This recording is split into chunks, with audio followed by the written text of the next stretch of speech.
In this tutorial, I'm going to show you how to create an image inspired by Alex Hyner, like we looked at in class.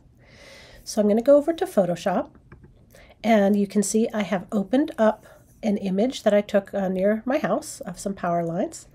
And I'm going to now open up some of my sky photos that I found in my camera roll. So I'm just going to go to File, Open.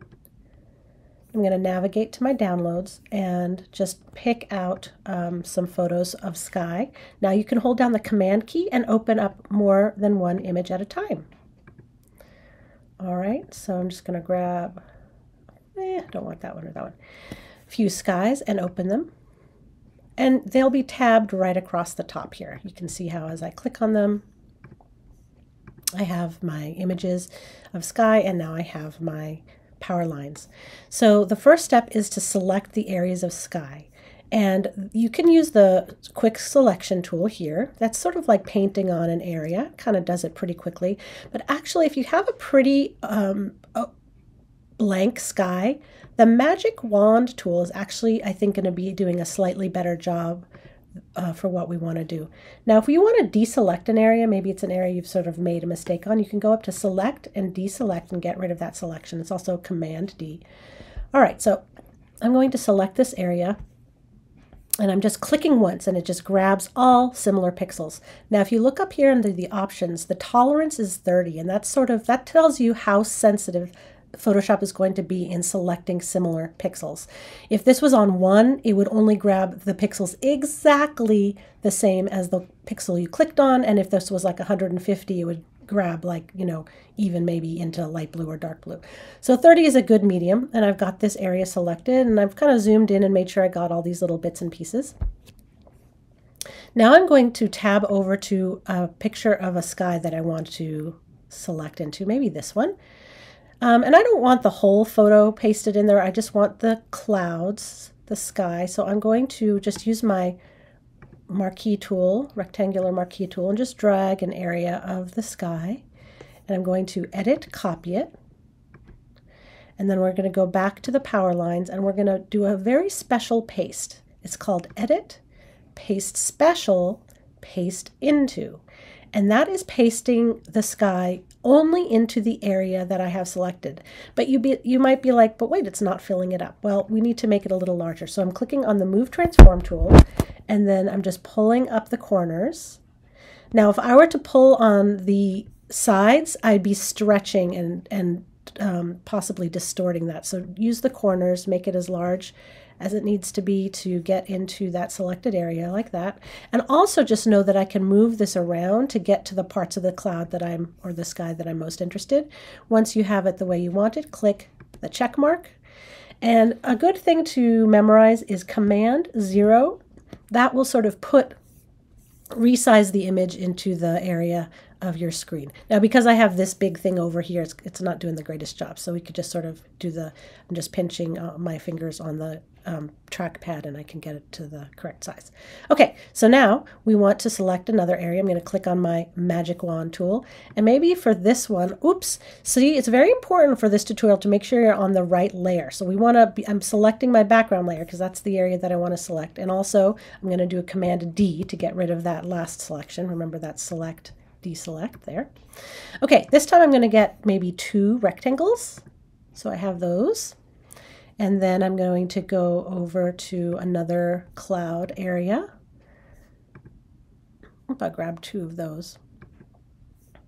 Oh, okay, sure. I'll do this. I'm going to select the cloud area. I want to make sure I get that sliver of that moon in there. And now I'm going to edit, copy, which is also Command C. Go back here and edit, paste special, paste into. Sometimes if the color profile is slightly different from photo to photo, that is just fine. If this pops up, just say OK. And then I'm going to use my Move Transform tool to get it into the place that I want, because I was hoping I was going to get that sliver of that moon. So there's that. Okay. Now I'll do it again. Make sure I'm on the right layer. And this time I'm going to select all these things. I'm going to really zoom in. Remember, you could also use that zoom tool, but I'm just going to click in all these little areas. I'll do a slightly larger thing. Okay.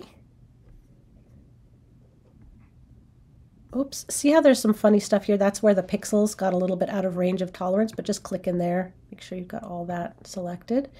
Okay, now I'm going to go over to another sky photo and select, I think I'm just going to select all here. So you can do select all if you want to get the whole photo, and then a copy, and then edit, paste special, paste into. Oh, and you can see I've kind of messed up and didn't get that. I'll show you how to fix it. But here, I'm going to, I would really like that dramatic cloud in there, like that, right? Check mark there. Okay, so here's how you get rid of little mistakes. I need to make sure that I'm on the right layer. Here's the dramatic cloud layer. Now I want to link these. This is the mask and this is the photo. If I click in between it, see how there's a little link that appears? So now these are linked and I can click on the mask area, and I think I can use the paintbrush to go through, and I'm just painting. I'm making sure, see, my foreground color is white. Just go back and forth between white and black depending on your settings to see what you need. But that way I can like get rid of these funniness. If you are doing a tree instead of power lines, your selection might need to be a little bit more particular, and you might need to be going in here and doing some cleanup more than power lines. And I can see actually there's still a little bit of light blue. I could, depending on how particular I am about it, I could go in and fix that as well. But I think that's okay for now. Now, here's an area that already has a little bit of interest, and I'm going to show you how to adjust it without pasting into. So if it's just an area of sky that you want to like play around with the adjustments on. So I'm clicking, making sure I'm on my background layer, and I'm using my magic wand, making sure I've got all the pixels. And now instead of pasting into, I'm going to just go to my adjustment layer icon right here. And actually, because I want the adjustment to just happen on this layer, I have to hold down my Option key while I click on the adjustment layer icon. So my Option key is held down, and I'm clicking on this, and I'm going to choose Hue Saturation. You could do any adjustment you want. And I have to click on this Use Previous Layer to create clipping mask. And now this adjustment will only be to this layer. And I can tell because of this little arrow pointing down. And so here, this is really fun. You can click on Colorize. And if I slide the hue slider, once I've clicked on Colorize, you can see how it's just changing the whole photo kind of to that. So maybe I'll go to whatever hue that I'm selecting. So maybe I'll go to sort of a purpley one. Okay.